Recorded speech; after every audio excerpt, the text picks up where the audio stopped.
मंडळी नमस्कार. आज आपण आलेलो आहोत नाशिक या ठिकाणी जागतिक कृषी महोत्सव 2025 या नाशिकच्या कृषी प्रदर्शनामध्ये एक आपसूक आम्हाला एक भेट देण्याचा या ठिकाणी योग आला आणि या ठिकाणी आतमध्ये गेल्यानंतर आपल्याला माती विना चारा आपल्या गोठ्यामध्ये तयार करण्याची संकल्पना आपल्या डोक्यामध्ये आधीपासून होती. फक्त आपण ती अंमलात आता आणणार होतो. पण आज आम्ही या ठिकाणी मातीविना चाऱ्याचा म्हणजे एक हायड्रोफोनिक सिस्टीमचा चारा आमच्या गोठ्यामध्ये आता तयार करणार आहोत. त्यामध्ये मक्यापासून आपण 1 किलो मक्यापासून साधारण 5 ते 6 किलो चारा आपल्या गोठ्यामध्ये तयार करणार आहोत. ज्या शेतकऱ्यांकडे जमिनीचे काही प्रॉब्लेम असतात किंवा मग जमीन कमी असल्यामुळे चारा ते लागवड करू शकत नाहीत, त्यामुळं एक हायड्रोफोनिक चारा म्हणून एक संकल्पना जी आहे ती एक आधुनिक संकल्पना जी आहे ती आता बळीराजा डेअरी फार्म म्हणून आम्ही आमच्या गोठ्यावरती आता नवीन एक संकल्पना या ठिकाणी सुरू करणार आहोत.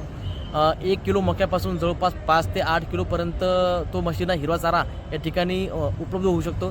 त्यामुळं आतमध्ये गेल्यानंतर आम्हाला हायड्रोफोनिक चाऱ्याविषयी आम्ही माहिती घेतली. म्हणजे आधुनिक शेती ज्याची आपण प्रशंसा करतो किंवा आपण ज्या गोष्टीची आपण एक काय म्हणतात त्याला आपण त्या गोष्टी अंमलात आणण्याचा प्रयत्न करतो, त्यामध्येच हा हायड्रोफोनिक चाऱ्याचा एक प्रकार आहे.